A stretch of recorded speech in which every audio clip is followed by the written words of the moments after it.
Well, Milton, that was an introduction I've never received before. Thank you very much. And Thomas, I have to give you kudos. You got the crowd stirred up.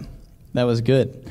You always know a good talk when you see people in the crowd sort of, you know, in a good way, just sort of being a little adversarial, so well done, okay? So I want to talk to you all today about orthopedics, orthopedic telemedicine, and I'm very passionate about orthopedics. I'm an orthopedic surgeon myself, and I want to give you some secrets to success and failure in the startup world. Obviously, we're a very young company. I'm very blessed to know Milton, to get to know him in August of last year. We've made a lot of progress with his team, and I'm very fortunate to be here today, so thank you very much. So here are two quotes that I want to start the talk off with. Both of them inspire me, and I hope they inspire you, and this is why I do telemedicine. So the first is Tolkien. All we have to decide is what to do with the time that's given to us. And then this quote is attributed to Gandhi, be the change that you wish to see in the world. And from a young age, I was sort of given opportunities in my life by my parents to pursue medicine, and I felt that it's my responsibility to give back to the world in the way that I can. So that's why I'm here today. This is a little video about Ortholive. Can you imagine a world where the best local, regional, and national physicians are accessible to all patients? How about a world where patients without access to healthcare obtain the best medical expertise? Ortholive is the world's first orthopedic telehealth provider. At Ortholive, we have a vision for the future of healthcare which at its core is affordable, efficient, and responsive. Ortholive essentially means that you can get any orthopedic question answered immediately in a live video feed with the provider. And that's really what it's all about. We want instantaneous access and the ability to contact us at any point in time regarding any injury that somebody might have. You can't beat the convenience of Ortholive. See your provider anywhere and anytime. Okay. But I don't really want to talk to you about Ortholive today. What I want to talk to you about today is growth of telemedicine and how it occurs, okay? And so I want to outline a few secrets to success and failure that I've found in a short year of being in business. So I want you to first understand the 4 tenets and the 4 values of being an American physician. Second, I want you to understand the 4 tenets and 4 values of the American healthcare consumer. Then understand our health system and what the issues are right now in our health system. And then look at 2 models of telehealth growth. The first model is direct consumer, and the second model is organic growth. And I'll explain those in a little bit. And then I want to think about telemedicine in that way and solve the healthcare system problems by using one of the 2 models, and then also give you some secrets to success for your telehealth startup or even, you know, business that you've been in for a long time. So the first part of the talk is about developing winning strategies, understanding consumer values, physician values, and the healthcare system. So telemedicine has to serve physicians, it has to serve healthcare consumers, and it has to serve the healthcare system to be adopted. Now, what are the tenets of being an American physician? And I know these pretty well because I am one, and I live in the system that we all sort of get a little frustrated with right now. But the first is that physicians, you know, they go into medicine to be helpers. They're, you know, altruistic, compassionate people. They're trustworthy people. And that's what, you know, is at the core of every physician. But they're driven and competitive people. They have to fight through school in order to get to where they're going. But right now they are overworked, they're fatigued, they're frustrated. And they're frustrated by the current model, but they're unwilling to change. And why is that? Well, change decreases efficiency for them. It throws them out of their comfort zone, okay?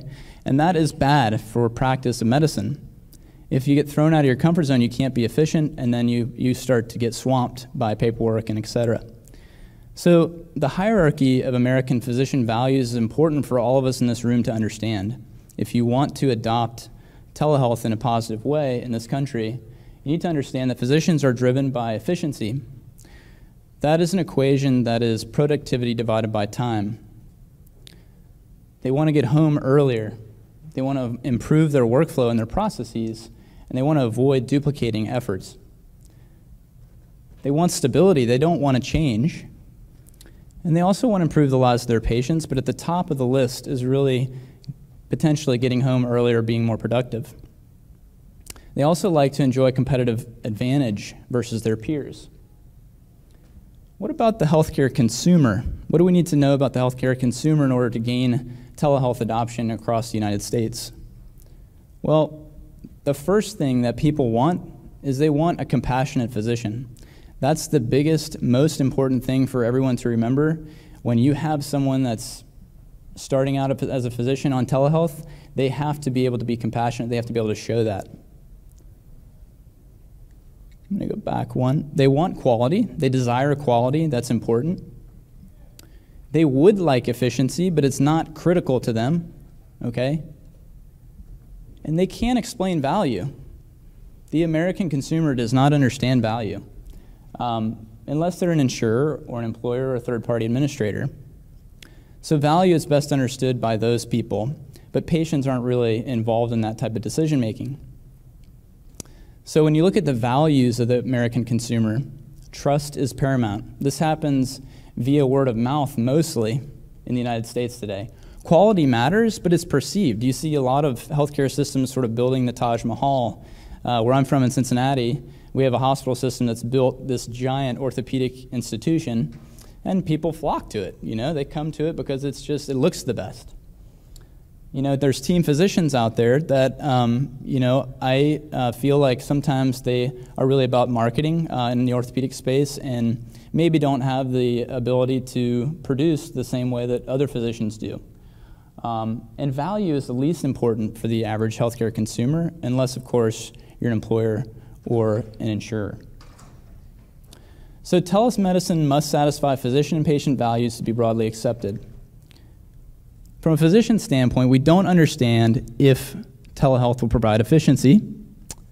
They certainly don't want the change of telemedicine right now, but they accept that telemedicine can definitely help patients, and it provides a superior service. It gives them a telemedicine, you know, sort of a competitive advantage, if you will. What about on the patient value end? Is there trust? Well, certainly telemedicine opens up sort of a gap, and so there's a question of trust and whether trust can be achieved with telemedicine. Quality is also for concern for patients, but certainly they accept that it's efficient, and it's wonderful then to be able to see a provider very quickly, and there's value. So what that means is that we have to prove efficiency to physicians, and they will change. And you need to prove trust and quality to patients, and they'll flock to your doors. Okay? What about our healthcare system? Let's look at this. So the tenets of the U.S. healthcare system are that it's fee-for-service right now. It rewards high productivity. Who's responsible for that? I am, okay? I do a lot of surgery, and I'm driving up healthcare costs right now. There's a high administrative burden out there. That goes to coding, claim submission, high overhead costs, and insurance companies and the government are sort of responsible here. Chronic disease is rising in the United States, and patients really, you know, bear the responsibility there. And then businesses increase the economic burden. So can telehealth help the system? Fee-for-service? Yeah, we can help the system for sure. We can offer telemedicine at low cost because the overhead is lower. How about the administrative burden? Absolutely, we can help. We can help the system from an administrative standpoint, especially if we are using sort of a direct cost model. What about chronic disease? I think Fruit Street's here. They would beg to argue that chronic disease can definitely be affected by telemedicine, but I think it's up for question right now, right? And how about big business? Can telehealth help to unify the marketplace? Well, right now I don't see it. Someone that may be a little smarter than me certainly can enlighten me on this, but I don't see telehealth sort of unifying the healthcare marketplace, at least yet. Hopefully that will be to come with potential insurance contracts and things of that nature. Let's talk about direct to consumer versus organic growth. These are two models of telehealth, okay? And I think it's important to look at telehealth from a model standpoint. This is direct-to-consumer, okay? The definition of direct-to-consumer is telemedicine that's offered through an app or web portal for patients at large. There's no brick and mortar, okay? Does everybody understand direct-to-consumer pretty well? Okay, most people are using that right now. Now, let's see how it fits the value equation. Well, physicians have already bought in. They've decided that they're going to participate in this model, so they've already accepted it. It's efficient for them. They don't need to worry about change in this model because they've already signed up. They're a part of MD Live, for instance, and they're good with that. They know it helps patients, and it gives them sort of that competitive advantage that they're looking for. But on the patient end, there may be sort of a gap here. There may be still a lack of trust that's occurring. There's still a question of quality because they don't know that physician. That physician hasn't touched them yet. And that's really important. As we're in medical school, we learn that the physician touch is so important. And telemedicine is suffering from that in terms of broad-scale adoption right now. We're suffering because we don't have the ability to touch the patient. Therefore, trust is lost in some way. But patients agree that it's efficient and it adds value. Providers have already bought in, but how do we prove trust in an online environment?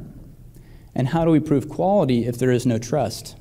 These are the two questions I've been wrestling with my startup as we try to answer this in order to gain a better understanding of the market.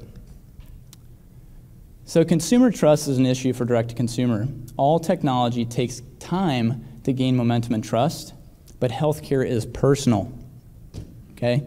It's personal, and it's not a taxi service, all right? So you can't run it like a taxi service and expect good things to happen.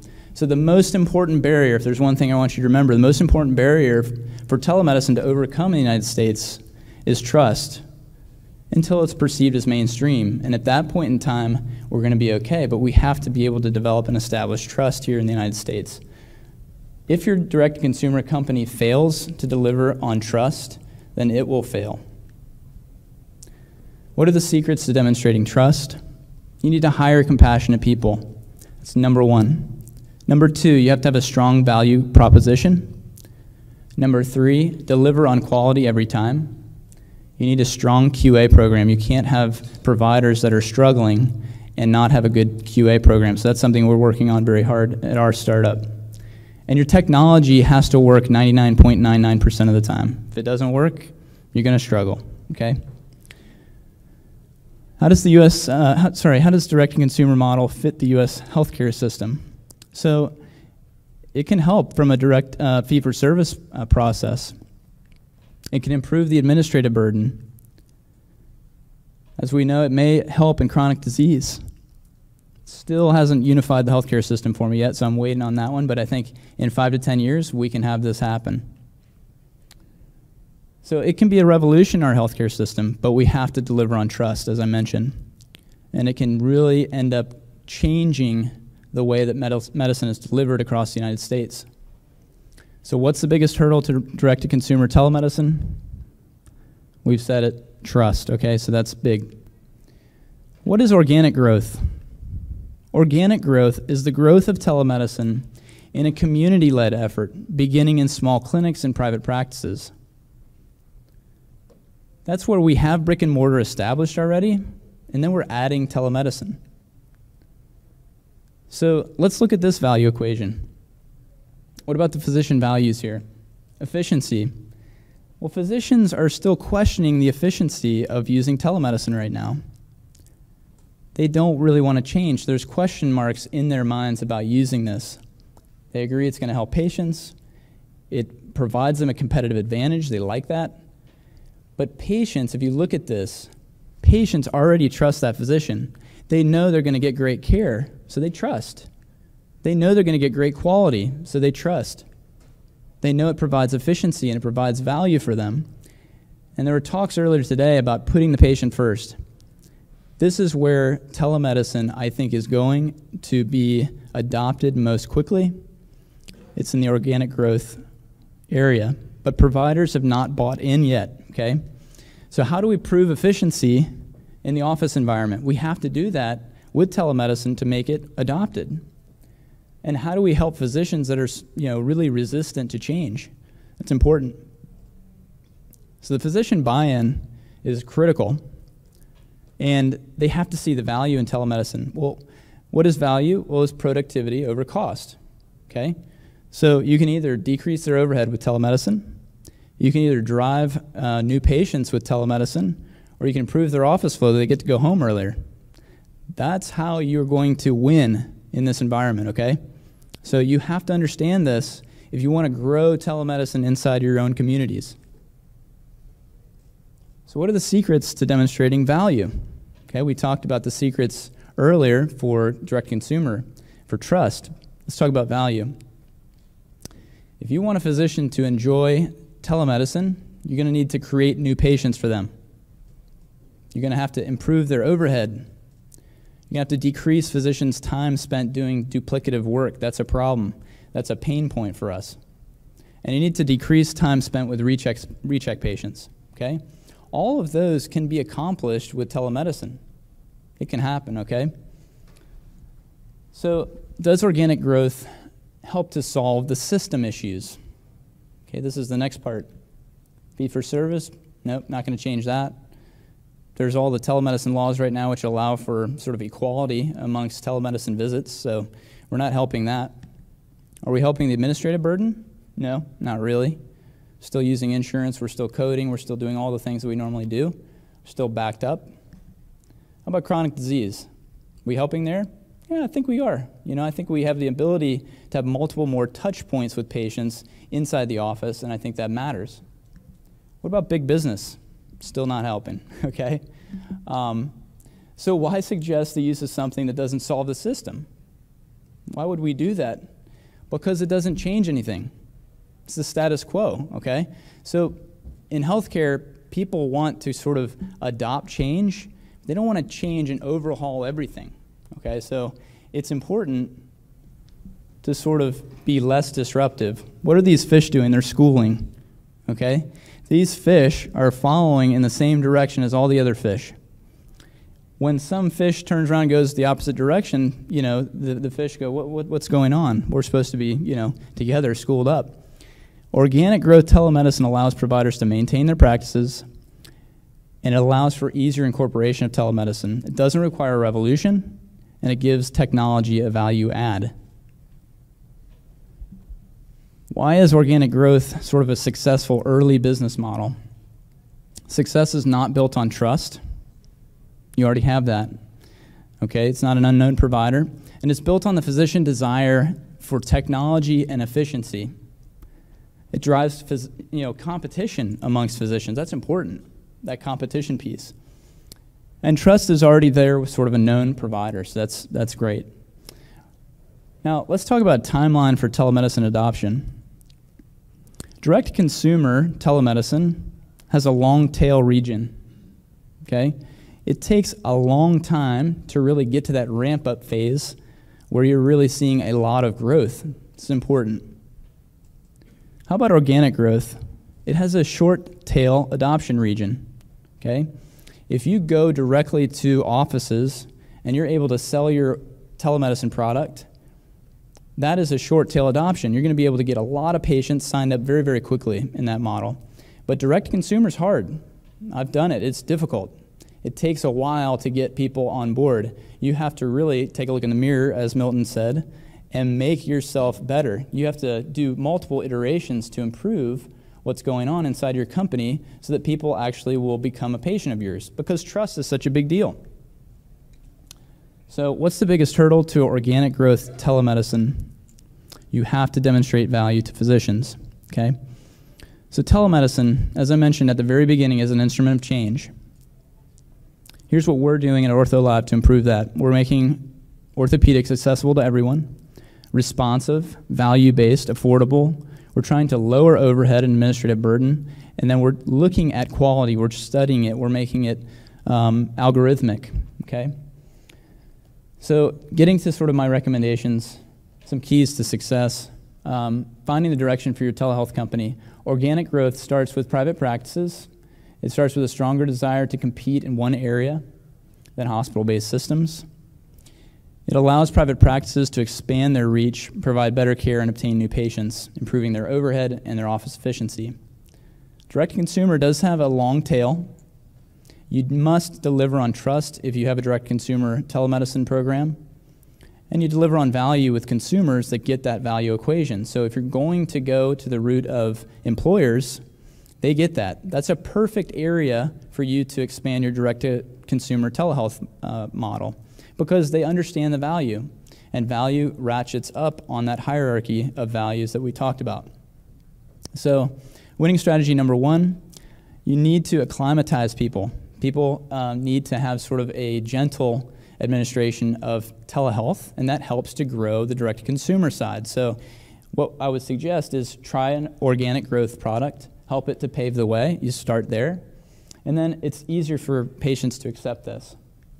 And it's especially beneficial for slow adoption areas. You'll notice across the United States, very different areas. The Midwest is sort of a slower adoption area. New York and California are going to be better. Strategy two, create local and regional telehealth patient trust areas. Organic growth will certainly give you a way to do that, but you have to be able to prove efficiency to physicians, okay? Number three, we went a little fast there. Let's go back. I think we're about 4 slides from the end there. But the bottom line is that we can change the problems that exist in American healthcare today right now with telemedicine. And one of the slides that you're going to see in just a little bit is a map of the United States of underserved areas. And that's really what we want to be able to do, is provide excellent rural care. We want to be able to reach populations that don't currently have the ability to take care of themselves from an orthopedic standpoint. That's what we're doing. Keep going for a while there. And there's also the time factor. I mean, in multiple cities in the United States, time is a huge problem. It might take someone 3 to 4 weeks to get to see an orthopedic surgeon in Boston. That's crazy, okay? We need to improve that. We got to be able to deliver better care, improve what's happening to make sure that people can get in to see us sooner. And there's a study out of Harvard that looks at sort of the average time that's wasted on a visit. And you'll see that in another slide. Here it is right here. Go back one. So if you look at total visit time, it's 121 minutes out of a person's day that's gone. So we want to improve that with telemedicine, and we can, and we are. We're proving that right now in our company. Here's the Boston slide. New York, it's 17 days, 26 to see a specialist. Boston, can you believe 66 days to see a specialist? I can't believe that. That's crazy. Here's our access slide. Doctors waste over 2/3 of their time doing paperwork. Let's make sure we improve that, okay? So I think that's very, very important as we look at how you're going to make things better inside your telemedicine company. How do you improve efficiency for physicians? And that's going to help with organic growth. So in a summary, we're all here to encourage the growth of telemedicine. And I think it's really important, and every one of you out there is doing that, and I applaud you for doing it. We want to encourage local and regional growth at the office level. We want to solve value and efficiency issues for physicians. And we want to offer quality and compassion for patients. That's very important. Remember, be the change that you wish to see in the world. Thank you. Sure.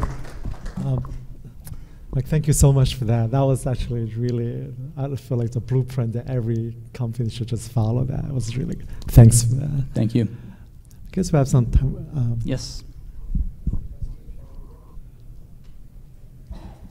Thank you very much. That was very insightful. I'm just curious, a few slides from the end, you showed the time that a patient will spend on an average visit. That's about 2 hours. And I saw a big chunk was 60 minutes, I think, was clinic time. Can you elaborate a little bit on what that means exactly? Yes. So clinic time is just sort of waiting in the clinic. It's actually only 20 minutes spent with a provider, Ian. So the maximum, and I was surprised at 20 minutes. I mean, I give people probably 10 minutes in my office. But the average is 20 minutes seeing a provider, 60 minutes of actual just clinic wait times. They're just hanging out for an hour. Yeah. Is that waiting for the labs to come back, or just sitting in the office many times? So I mean, you can imagine in an ER setting, you're waiting for labs, and that makes sense. But unfortunately, in physician offices, you're just waiting for the physician to get to you, and that's the frustration. Paperwork, exactly. I mean, doing insurance paperwork and all the things, but even filling out paperwork, they're still done with that and waiting for another 30 to 45 minutes. So it's a huge frustration point for patients. Back here. Hi, Jared. Hey, that was great. Thanks so much. You talked a lot about trust and mentioned the physical touch component of it. And so I'm curious, specific to orthopedics, you know, obviously in things like telepsych, it's not as important, but in orthopedics, both on the patient side of things as well as the orthopedists themselves, what kind of feedback or even your own experiences have you had with overcoming the fact that you can't touch them to do special tests when necessary, things like that? Yeah. You might tell them what special tests mean. That's a phenomenal question. It's probably the question I receive the most doing orthopedic telemedicine right now, Jared. So for me, 90% of all diagnoses are made via history alone. I think that applies for every area of medicine. You know, I could take a poll of everyone's orthopedic injuries. I bet I could probably answer nearly all of them.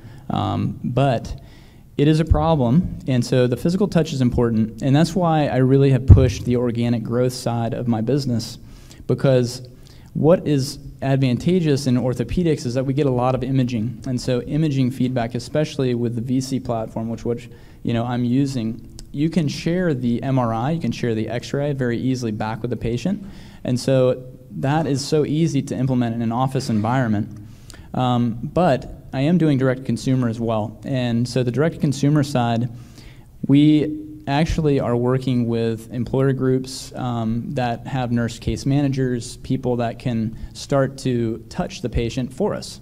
And so there are, you know, certain exams like a Lockman's, that's an ACL test for most, you know, non-medical people here, but a Lockman's can't really be done all that easily. But when you have sort of a nurse that can help you through the exam a little bit, that can be helpful. And then we also, I tell people, you know, tendinous palpation is very critical in orthopedics, and so we use tendinous palpation and other tests. Like, I'm a shoulder specialist, so I use an empty can or Jobs to figure out a rotator cuff tear. It's very easy for me to do that over telemedicine. And so I tell people, you know, I don't necessarily have to put my hands on you to find the diagnosis. Let me hear your story and understand a little bit more about what you're doing, and then I can arrive at the diagnosis very easily. So, good question. Yeah, so basically you had mentioned sort of this challenge of having to solve some of the other problems that physicians face in terms of issues of efficiency, paperwork, and things like that in your clinics. A lot of physicians in the United States are already married to one EHR or another. That does not necessarily have a telemedicine component. And even when you bring in a telemedicine component from outside, it doesn't necessarily fit well with the workflow per se. So is the solution for telemedicine companies then to build out an EMR system in addition to that, or how do you get around this issue of solving the efficiency and workflow problem that you see all the time? That's a great question, and it's actually what I've been working on over the last like 3 to 4 months. Very hard is creating API hooks to be able to work with any electronic health record system. Now, certain health records systems are a little more exclusionary than others. We particularly are working with one that has an open API integration source, and so that helps us on the direct-to-consumer side. But on the platform side that we're offering to businesses, we have sort of an open API so that we can work within their own system. And another thing is that I've been working with electronic health record companies myself to provide their platform. So we have 2 companies that have about 20,000 providers each. They're interested in using our platform to provide telemedicine. And so we're doing 3 different things to try to help with that system orientation and integration. I think it's very important. But that still doesn't, superimposing what you have onto an existing system doesn't always solve that issue of efficiency in the workflow. As a physician, we know that, and can still lead to frustration, maybe hamper the growth or the adoption of such things. So the question is, do we need a change of mind to say, well, either the existing systems decide to build out your own telemedicine platforms, or the telemedicine platforms coming in, or to build out a more efficient and workflow-driven EHR Right. Ultimately, what we would like to do is to build a system with everyone out here that works for telemedicine. I think that's really would be ideal, okay? But again, it's sort of baby steps. It's the same thing as organic growth versus direct-to-consumer. We have to take the baby steps of working with all the partners until we get big enough so that we can say, you know what, I think we need an electronic health record system that works better, and do that and work off a blockchain. And so this is all in my mind that, you know, we'll talk about this tomorrow with the blockchain discussion, but this is where we need to be thinking, guys. We need to be thinking about creating a system that works together for everyone, that works off a blockchain, so we're not dealing with the same issues over and over of, I can't get data from here. Where's this data coming from? How do I do research because I can't get data from, you know, the 10 things, the circle we saw earlier today. So that's a great question, and yeah. So first of all, excellent talk and very logical, well thought out. Talked about the trust and the value systems that come in, but I think in every specialty, I'm a cardiologist, every specialty there is an arena to use telemedicine. It may not be super acute care, it may be chronic conditions, maybe, but I can emphasize more the the ideas of education and awareness, because many times it is simply providing information to the consumer and having them kind of digest it rather than them going out to Dr. Google and trying to figure it out themselves, which is always a challenge when people come in with self-diagnosis. So how are you kind of providing that education awareness in orthopedics and right. what you do and that process? So we are using a lot of video education off of our website. That's really our primary mode right now. You know, I think blogs and vlogs are really important. VSee has been a masterful, you know, example of using blogs and vlogs to sort of educate on telemedicine. And I think every company here needs to do that, because as you mentioned, Asif, it's critical for us to be able to educate the populace so that adoption happens without fear. And fear is driving a lot of people away from telemedicine right now. Just regular average Joes, you know, but we need to educate and continue that education process, and it's all part of the growth of telemedicine. It will happen, but we need, you know, the faster we educate, the better we're going to do. Maybe one last question in the interest. Is it me? So, you know, you mentioned that we got to keep it rooted in the fee-for-service world, because providers and a lot of other players, they're just not ready to change the entire health system, and you want to focus them on the incremental move to telehealth. In one of your last slides, though, you said that it was like at least in the case of ortho, that it was like a value rather than a fee for reimbursement proposition. So it seemed like there was a little bit of a contradiction, and I thought you probably had a good answer as to why you're not taking a fee for service approach, since you think that's key to success. Yeah, so it all goes on two different models, right? So the first model, as I explained, was sort of organic growth. That needs to work inside the fee-for-service model. It's sort of like baby steps before we start running and revolutionizing, you know, healthcare, which is going to happen, but we need sort of the baby steps.